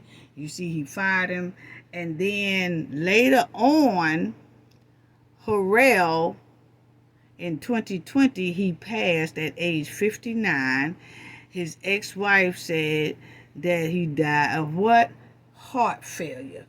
But Andre Harrell, it was said allegedly that he was getting ready to write a book and do kind of a tell-all about him, Diddy, Kim Porter, him running Uptown Records, and how he got everybody hooked up and started. And I think they said allegedly, right when he told everybody he was finna write a book on some things, he wind up having the heart failure. So when you see that Diddy's not eating, and it says maybe he's paranoid, that's what they say, maybe he's paranoid that somebody gonna do something to him about their food, that somebody gonna put something in his food or drink. Well, sometimes if you're known for putting stuff in people's food and drink, you do get a little paranoid that somebody gonna do it to you when you get in somewhat of a compromised position or an uncomfortable position. Because a lot of people have been having heart stuff around Diddy and just goes. Okay? And then that was Andre Harrell at 59 years old. Okay? And he was planning on. Then you had Kim, that they said she had pneumonia and the heart started messing with her because of pneumonia, and she passed. But my thing is, right here, Kim Porter, she passed at age 47 with symptoms of pneumonia. Okay? But it was somebody at Kim's house the day she passed, that a lot of people are speculating why was they there. This is Corey and Kim. They go way back. If don't nobody know who Corey is the man who dates Kris Jenner, okay? The Kardashians' mother, Corey. Back in the day, Corey was very tight with Diddy, and he still is tight with Diddy, okay? So when Kim passed away on that day, for some reason, he was already at Kim's house. Why is that? So a lot of people question that, and nobody really got an answer on that. But that's Corey, who dates the Kardashians' mother now. Okay? So you'll see right there, it says, is Corey deeply involved with Diddy? Pictures of him at Kim Porter's house after she passes away. He was there before Diddy. Okay? And they be having this all on TikTok and everything else. But he was at the scene before Diddy even got there. How did he even know? How did he even know Kim had passed? Was he already there or what? But he was there. And they say when they took Kim Porter's body, he stayed behind at the house. Why is that? Okay, so then you'll know that the man who first did Kim's autopsy, coroner, he was saying he didn't want to call it pneumonia. He was saying that it need to be she need to have a more thorough autopsy because something just kind of didn't look right to him, right? That's when allegedly Diddy said, no, we don't need you no more. I'm going to get another autopsy coroner person. And that person went on and ruled ammonia. Okay? Then when this man was asked to reopen Kim's death and look at the autopsy again or do another autopsy, he passes away all of a sudden, okay? And it says, what happened to Ed Winter, Kim Porter's coroner, comes under scrutiny in wake of Diddy's lawsuit, okay? So when Cassie did that lawsuit thing, this man here came back up in the mixed name, and they were saying, his death was real strange after he demanded a second look into it. So you see it says, so Ed Winter's celebrity coroner just so happened to also pass after he was instructed to reopen Kim Porter's case to verify her original cause of death. Okay? Then you had this doctor who had a mysterious car accident after Diddy made him do a surgery on Cassie that shouldn't have been done. Okay? And so you'll see here, Diddy allegedly pressures Cassie to get implants. Okay? So what happened, family, was he said he wanted her to get implants. She went to that doctor, and Diddy said he wanted like D cups. He wanted them big. So the doctor put D cups in her. When Cassie got back home, Diddy said he didn't like the D cups. They was too big, and you're going to have to drop them down a little bit. So he took Cassie right back to that doctor the next day and said, reduce these down. So the doctor said, oh no, I can't do that. You have to wait till about 6 to 8 weeks first before I could do any other type of surgery on her, and then I could take them down. They said Diddy threatened the man and said, no, you're going to do it now. And the man was saying, it's a risk to her. And it's a risk to my medical license. And Diddy was like, he didn't care. That it's going to be done right then. So you see, they claimed that Diddy met with the celebrity surgeon, Dr. Frank Ryan, in 2009 to discuss work that could be done on Cassie's body. Okay? And then it says, yes, the plastic surgeon who operated on Cassie died in a car crash in 2010. Okay, now it says Ryan performed the implant surgery on Cassie, only to reverse the procedure the following day at Sean Combs' demand. Some theorize that Ryan took his, right there, citing the possibility of malpractice suit in response to this incident. So a lot of people are saying no. I think that they were saying something about that man was gonna come forth about how he was made to do this, and it was so not right, and Diddy kind of threatened him and things like that. But before the man could say anything, he winds up in a car accident. Okay, so it's just so much suspect. Okay, but that was him. Okay, yes, it is. That was him. So that's what I wanted to say about that. But I do want to say this right here too, that I want to say this about DJ Vlad before I say this about him, and then I'll be a.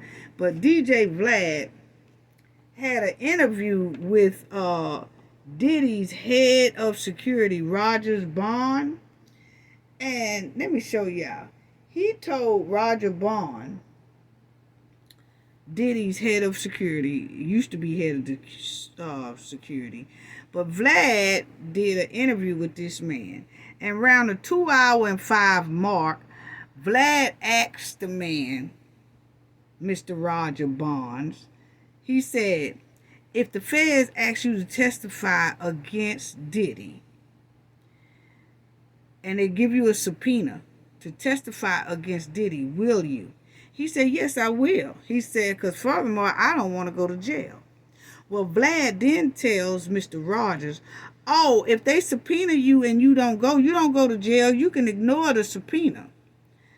And, I mean, because I did it with my videos.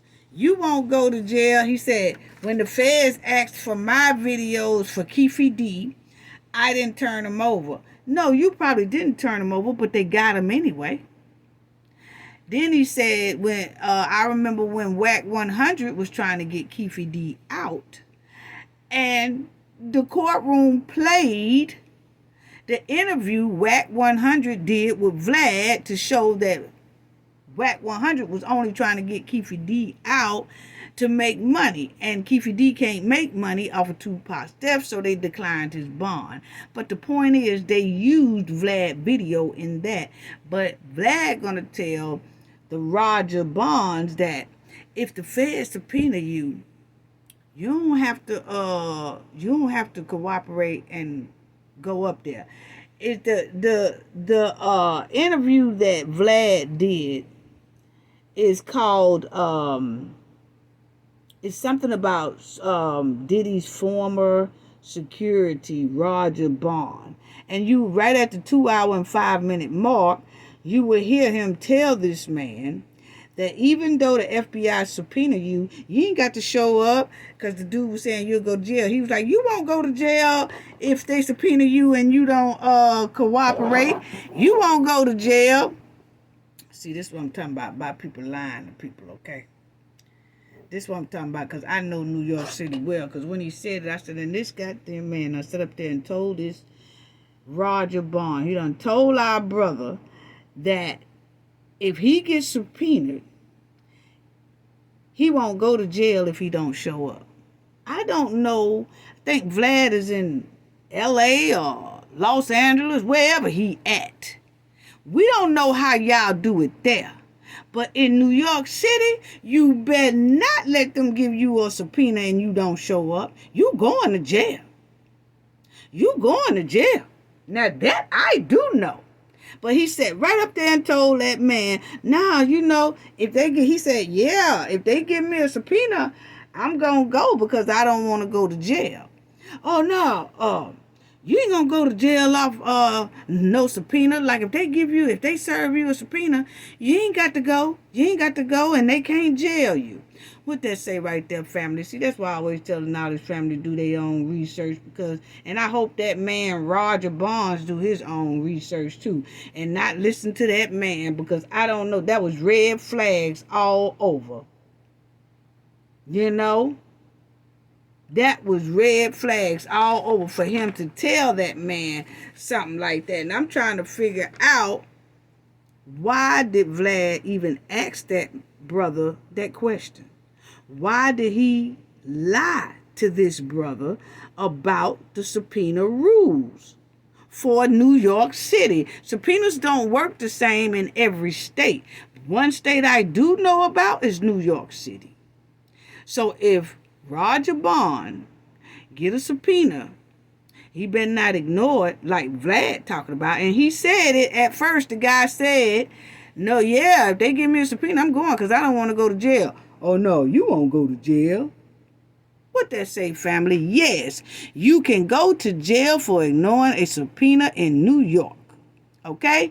And then you'll see down at the bottom, it says ignoring a court subpoena in New York can lead to serious legal consequences, including contempt of court, fines, default judgment, and even imprisonment. So if he ignores that, he gonna wind his ass right down there with Diddy, sitting down there refusing to eat that slop too.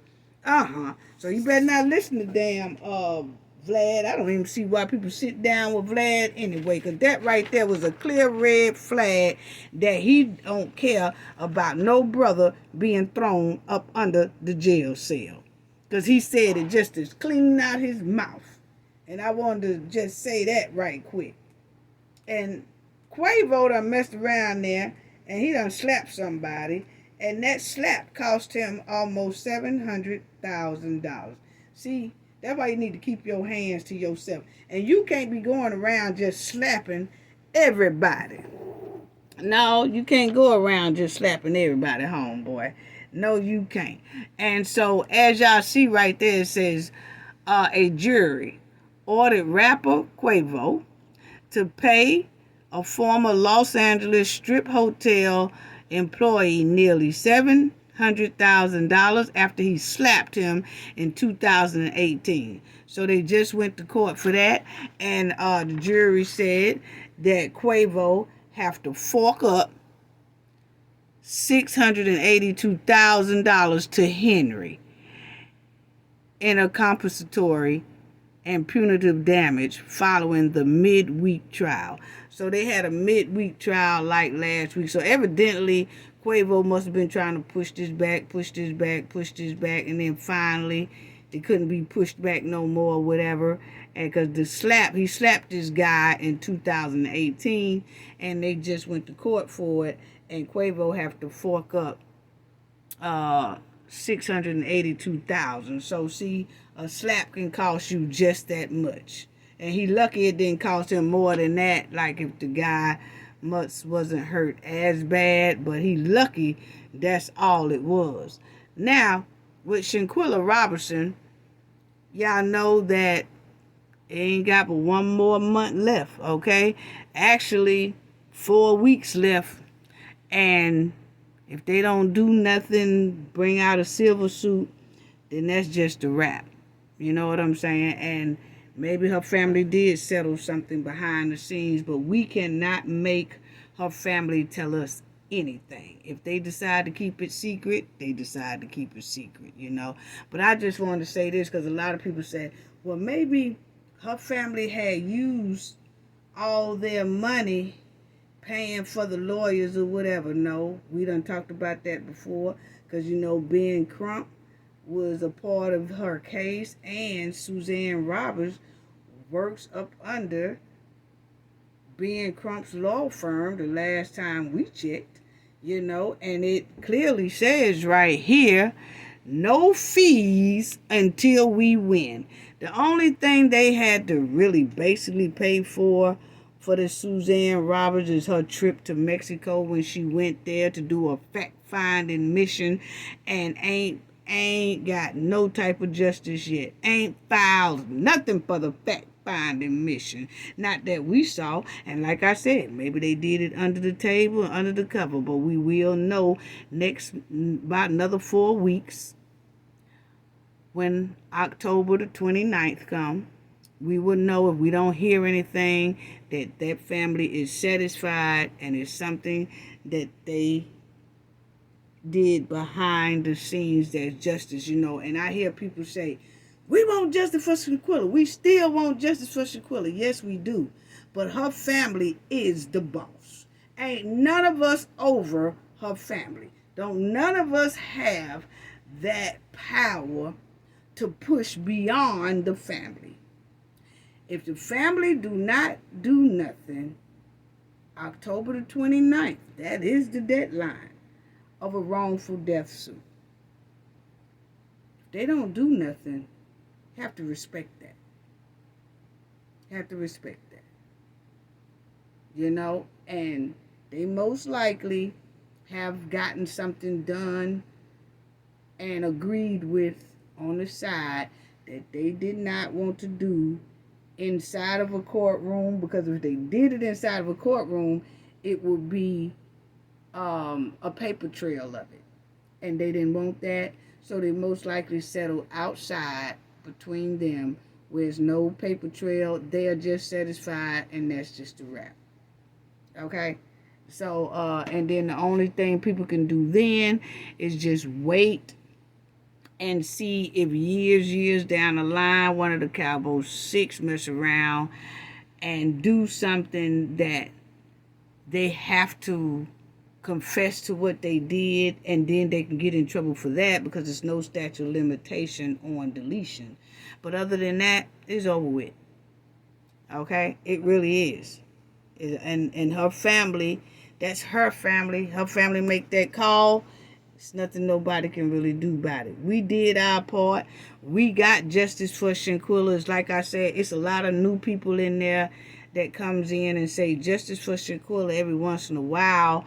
But if you've been with the Knowledge family for a long time, you already know that we gave Shanquilla her justice because we told exactly that the reason why Cowboy 6 had no criminal charges by North Carolina is because one of those DOJs and one of the Cowboy 6 are related to the same family members. So that was it right there. And if didn't nobody take that to court, that's on them.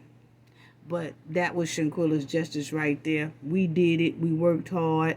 We found it. If anybody want to go back and look at it, they can do that. But it's the video that when I say happy birthday Shanquilla. And it was the last birthday that I did. I said her birthday was in January. It has happy birthday Shanquilla. In that video, I show how that DOJ and Khalil Cook have the same family members. Okay? And they could have took her family could have took off from there and had something done, but they didn't. So that's why I said most likely they probably did something behind the scenes. Okay? But I just wanted to show people that it's no fees. Okay? So that $400,000 they got, And I just wanted to show, here that, Crump, I was shocked to see him on Shanquilla's case anyway, because those are not the type of cases that he gets. But he ran to her case anyway. And, but she has no justice. But anyway, you'll see that, Crump, he did Ahmaud Arbery, he did Breonna Taylor, George Floyd, he did the residents of Flint, Michigan. So as y'all will see that he has helped reach historic settlements and verdicts for families that have faced injustice. Crump won a $411 million verdict for this guy Washington, who was horribly injured in a truck accident. He helped reach a $641 million settlement for the children of Flint. He reached a $27 million settlement for the family of George Floyd, a $12 million settlement for the family of Breonna Taylor, and over $200 million settlement in banking while black case. Okay, so Yeah, he do a lot on cases like that, but Shanquilla's was much different. It was a criminal case.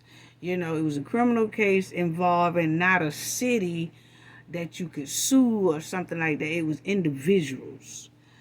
And so, you know, it was individuals. So, I don't know. But as y'all see, she hasn't. And then you see that her mother and her sister, they was doing a lot of banquets and they was doing a lot of celebrations and all that. But it was nothing pushing or letting people know about the justice. Like we was saying, before we celebrate with banquets and do all that, let's work on getting this girl her justice. You know, we can party after the justice is done, but you know, people do things the way they want to do. So, you know, can't really say nothing. But they was doing a lot of banquets, and then the proceeds were going to Shanquilla's helping hand and all that stuff. But Shanquilla had no justice. Okay? And you'll see that they said, we are still continuing to do, this is way back, okay? About a year and a half ago. We are still continuing to do what we can and push every day. But we're taking a few hours out to celebrate her because we don't want to focus on the situation that happened to her. They say they don't want to focus on the situation that happened to her. See, that's where you lose me at, because if you don't focus on the situation that happened to her, this is what we get right here. No justice. You have to keep focus. You have to keep focus, and you try to do other things to get the focus off of, to not focus on it. No, you want to focus on it so that you can keep pushing. But anyway, on January the 20th, there will be another event in honor of Robinson at Trap Beauty Bar, where all the proceeds from the services at the salon will be donated to the Shanquilla Robinson Helping Hands Foundation. All that is very good, but a lot of her supporters would rather not have that and have justice. You know, so it's just a lot going on. But we'll talk more deep into it when her 4 weeks come up and it's over with and it's done, and then I would just give my opinion on why I feel nobody heard anything. Okay, let's just put it that way.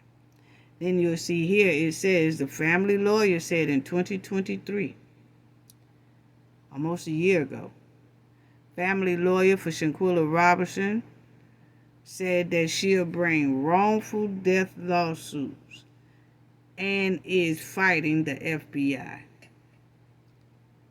We ain't heard nothing. So see, that's why I said, she said that they was going to bring a wrongful death lawsuit, okay?